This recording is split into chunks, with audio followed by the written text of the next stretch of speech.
देखो यार, इस वक्त तो भाजपा का हाईकमान बहुत विचित्र स्थिति का है। वो अंधा बहरा और पूरा तानाशाह है।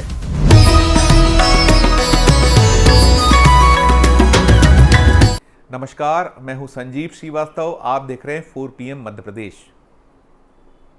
आपने देखा इस वीडियो को, सुना इन शख्स को, वे क्या कह रहे हैं, कितना गंभीर आरोप वो लगा रहे हैं। उन्होंने जो आरोप लगाए हैं वो किसी और पर नहीं, अपने ही दल के आला कमान को लेकर उनके ये आरोप हैं। वो कह रहे हैं कि आला कमान अंधा बहरा है, तानाशाह है। सबसे पहले हम आपको बताएंगे कि शख्स आखिर है कौन। ये शख्स है मध्य प्रदेश की सागर लोकसभा क्षेत्र का प्रतिनिधित्व करने वाले लक्ष्मी नारायण यादव। 79 वर्ष के लक्ष्मी नारायण यादव 2014 से 2019 तक सागर लोकसभा सीट से बीजेपी के सांसद रहे हैं। संसद में प्रधानमंत्री नरेंद्र मोदी के कंधे से कंधा मिलाकर आगे बढ़े हैं। आज वही कितना गंभीर आरोप लगा रहे हैं। आरोप क्यों लगा रहे हैं, इसका खुलासा मैं ज़रूर करूंगा, लेकिन सबसे पहले एक बार फिर सुनिए कि उन्होंने इतने तीखे अंदाज में, इतने तल्ख स्वरों में आखिर कहा क्या है। सुनिए आप पुनः। हाईकमान देखो यार, इस वक्त तो भाजपा का हाईकमान बहुत विचित्र स्थिति का है। वो अंधा बहरा और पूरा तानाशाह है। सुना आपने, लक्ष्मी नारायण यादव का जो दर्द है, जो मर्म है, वो वही उपेक्षा को लेकर है। इसके पीछे उनका अपना निजी स्वार्थ भी छुपा हुआ है। दरअसल वे तो रिटायर हो चुके हैं, मार्गदर्शक मंडल वाली उम्र में हैं, अब उन्हें कुछ मिलना नहीं है। लंबे समय तक उन्होंने पार्टी के लिए संघर्ष किया और उस दौर से संघर्ष किया है जब बीजेपी जनता पार्टी हुआ करती थी। वे आज अपने उस बेटे सुधीर यादव, जो लंबे अरसे से पार्टी के लिए संघर्षरत है, टिकट चाहते थे। बंडा विधानसभा क्षेत्र है जो सागर लोकसभा के अंतर्गत आता है, नहीं मिला टिकट, तो उनका दर्द और मर्म सामने आ गया। अब हम कहेंगे स्वार्थ है तो ऐसा वो बोलेंगे ही बोलेंगे। बेशक हम मान सकते हैं, कह सकते हैं कि उनका स्वार्थ है, लेकिन उनके मन का मर्म, दर्द का जो उनका मर्म है, जो ऐसा उनका दर्द है दिल का, बहुत सारे ऐसे लोग हैं। अब कुछ ही लोग हैं जो इतना खुलकर बयां कर पाते हैं। उन्हें मालूम है कि मोदी शाह युग में इस तरह की भाषा पर उनका हश्र क्या हो सकता है। वे तो अपनी पारी पूरी कर चुके हैं, लेकिन उनके बेटे जो अभी राजनीति में हैं, इकलौते बेटे, बीजेपी के लिए कार्य करते रहे हैं, कार्य कर रहे हैं, उनका भविष्य क्या होगा, वे अब इस बात की शायद परवाह नहीं कर रहे हैं। वो मूलतः ठेठ समाजवादी नेता हैं। मैं आपको उनके बारे में एक और दिलचस्प बात बताना चाहूँगा कि ये वही लक्ष्मी नारायण यादव हैं जिन्होंने जनता पार्टी के टिकट पर मध्य प्रदेश के इसी सागर जिले में विट्ठल भाई पटेल जैसे बड़े कांग्रेसी नेता, जिनकी एक अपनी अलग पहचान हिंदुस्तान में थी, विट्ठल भाई पटेल वही फिल्म बॉबी का जिन्होंने गाना लिखा था, झूठ बोले कौआ काटे काले कौए से डरियो, और ऐसे ना जाने कितने गीत उन्होंने दिए। यादव ने एक बार नहीं, 2 बार उन्होंने सागर जिले की विधानसभा सीट से हराया। वे वीरेंद्र कुमार सकलेचा जो मध्य प्रदेश के मुख्यमंत्री हुए थे, अलग उनकी एक पहचान थी, अलग एक धाक थी। और उस जमाने में आज जो लीडरानों के हाथों में बीजेपी की बागडोर है, वो राजनीतिक उनका उदय भी नहीं हुआ था। उस दौर में वो उच्च शिक्षा मंत्री जैसे पद को सुशोभित कर चुके हैं। दादा लक्ष्मीनारायण यादव का मन का मर्म वही है। आज जो बीजेपी के बहुत सारे ऐसे ही जो वरिष्ठ नेता हैं, उनका है।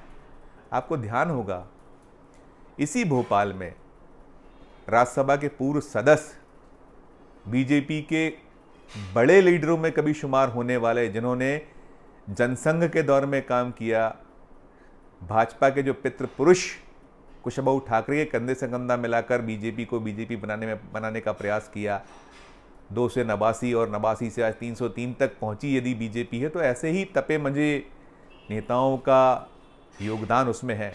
ठीक है, इन्हें आज भुला दिया गया है, मार्गदर्शक मंडल में डाल दिया गया है, लेकिन मन का मर्म जाहिर करने का हक तो सभी को है।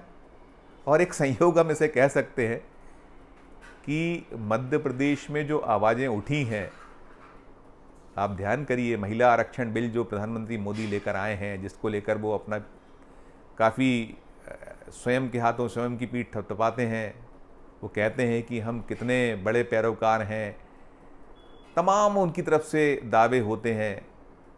अभी इस वक्त हिंदुस्तान में यदि कोई राजनीति गर्म है तो वो ओबीसी वर्ग को लेकर है। बार बार ये वर्ग चर्चाओं में है और जातिगत जनगणना की बातें हो रही हैं। अभी 2 दिन पहले जब राहुल गांधी मध्य प्रदेश आए थे तो उन्होंने जातिगत जनगणना का मुद्दा बहुत ज़ोर शोर से उठाया था, मोदी को चुनौती दी थी, कह रहे थे हम जातिगत जनगणना तो करा के ही छोड़ेंगे। मध्य प्रदेश में 51% ओबीसी है। जब महिला आरक्षण बिल आया था तो सबसे पहली आवाज़ मध्य प्रदेश से fire brand leader Uma Bharti ने उठाई थी। उन्होंने प्रधानमंत्री नरेंद्र मोदी जी की तारीफ करते हुए स्मरण कराया था कि जब ये बिल कांग्रेस के दौर में आया था तो उन्होंने एक बात अपनी रखी थी कि इसमें ना केवल ये बिल तो ठीक है, जो आरक्षण की व्यवस्था उसमें ओबीसी महिलाओं को या ओबीसी जो वर्ग है उसको ज़रूर शुमार किया जाना चाहिए। उन्होंने प्रधानमंत्री को पत्र लिखा, याद दिलाया। अब जब जातिगत जनगणना और ओबीसी पर राजनीति चल रही है, हो रही है, ऐसे में एक और ओबीसी लीडर लक्ष्मी नारायण यादव भी उसी वर्ग से आते हैं, उन्होंने ताल ठोकी है। उन्होंने अब खुलकर कह दिया है कि तानाशाह है। उनका इशारा साफ है, कौन तानाशाह है पूरा देश जान रहा है। जिनको राजनीति का इल्म है, जो राजनीति को जानते हैं, सबको पता है कि आज भले ही जेपी नड्डा बीजेपी के अध्यक्ष हैं, लेकिन पार्टी की पूरी कमान किनके हाथों में है? बेशक नरेंद्र मोदी, अमित शाह, पूरी पार्टी इन्हीं के आसपास है, इन्हीं से शुरू होती है और इन्हीं पर आकर ख़त्म हो जाती है। बीजेपी अब वो पार्टी विद द डिफरेंस नहीं बची है। और मध्य प्रदेश में अभी पिछले सप्ताह जो यहाँ मध्य प्रदेश के मुख्यमंत्री हैं, वे भी आवाज़ उठा चुके हैं। डिंडोरी में एक जो सभा थी, उन्होंने स्वयं के मुख्यमंत्री बनने की बात पूछी थी। उनका भविष्य खतरे में था, टिकट नहीं मिल रहा था, जो राजनीतिक भविष्य है कहीं ना कहीं संकट में दिख रहा था। उनका विधानसभा का टिकट अटका हुआ था, तो उन्होंने पूछ लिया था कि नरेंद्र मोदी को फिर से प्रधानमंत्री होना चाहिए। उस सवाल में निहित छुपे हुए थे। 2 दिन बाद शिवराज सिंह चौहान का टिकट क्लियर हो गया, बुधनी से उन्हें चौथी सूची में बीजेपी ने टिकट दे दिया। तो मध्य प्रदेश में जो ओबीसी हैं, नेता हैं, पहले उमा भारती, फिर शिवराज सिंह चौहान और अब लक्ष्मी नारायण यादव, ये केवल महज इत्तेफाक नहीं माना जा सकता। कहीं ना कहीं हम तो लगातार अपने पूर्व के जो वीडियोज़ हैं उसमें कहते चले आना है कुछ पक रहा है, कुछ तो ऐसा है कि जो ये जिनकी कोई बिसात नहीं है, आज मोदी जिस तरीके के लीडर हैं या उनका जो पार्टी में हैसियत है, रुतबा है, जब आरएसएस शांत बैठा है, खामोश है, उसके लीडरान कुछ नहीं बोल पा रहे हैं मोदी के खिलाफ, और जो संगठन है वो तो जेब में है, चाहे वो प्रदेश की जो इकाइयाँ उसके पूरी की पूरी टीम, या राज्यों में मुख्यमंत्री, केंद्र में मंत्री बनाना तो मोदी का अपना विशेषाधिकार है। लेकिन अगर राज्यों की इकाइयों में कोई नियुक्ति होना है तो वो मोदी और शाह की जेब से वहाँ के नेता निकलते हैं। यदि प्रदेशों में मुख्यमंत्री बनना हो तो वो जो मोदी शाह चाहते हैं वो हो जाता है। तपे मंजन नेताओं को एक तरफ कर पहली बार का विधायक गुजरात में मुख्यमंत्री बना दिया जाता है। ऐसे कई प्रयोग करते हैं। प्रयोगों का कुछ सफल हो पाते हैं और बहुत से असफल भी होते हैं। अभी हमने देखा है कि पूरा चुनाव कर्नाटक में, हिमाचल में मोदी के आसपास था, जोरदार शिकस्त का सामना उन्हें करना पड़ा। अब 5 विधानसभा जो राज्य हैं, जिन 5 राज्यों में विधानसभा के चुनाव हो रहे हैं, चाहे वो मध्य प्रदेश हो, राजस्थान हो, छत्तीसगढ़ हो, मिजोरम हो, पांचों के पांचों राज्य जो हैं सब में बीजेपी संकट में फंसी हुई है, मुश्किलों में है। कोई राज्य ऐसा नहीं है जहां बीजेपी को उम्मीद दिखती हो कि उसकी जो वो अक्सर हुआ करता था इन चुनावों के पहले तक कि मोदी का जादू चल रहा था, मोदी आते थे और कम से कम जो हिंदी भाषी राज्य हैं वहाँ तो तस्वीर पलट ही जाया करती थी। अब तो राजस्थान से भी खबर आ रही कि वहाँ रोटी नहीं पलट रही है। वहाँ एक बार बीजेपी एक बार कांग्रेस के जीतने का एक इतिहास रहा है। वहाँ बहुत संकट में है। वहाँ भी वसुंधरा राजे सिंधिया मुश्किल खड़े किए हुए हैं मोदी और शाह के लिए।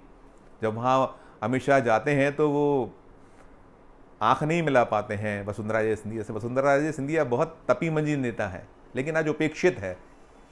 ऐसा हाल देश भर में है बीजेपी नेताओं का, और शायद यही वजह है कि अब आवाज़ें उठने लगी हैं, रिवोल्ट होने लगा है। अब जो लक्ष्मी नारायण शर्मा ने आरोप लगाया तानाशाही का, शायद अब वो रास नहीं आ रही है। मोदी और अमित शाह जो बिसात बिछा रहे हैं, उनके निशाने पर 2023 के ये 5 राज्य बहुत अहम या बहुत अकेले ऐसे नहीं है कि जिनको लेकर वो बहुत ऐसा सोच रहे हों। ठीक है, यहाँ के नतीजे जो हो जाएंगे। उनकी चिंता तो शायद 2024 है। मध्य प्रदेश की 29 में से 28 लोकसभा सीटें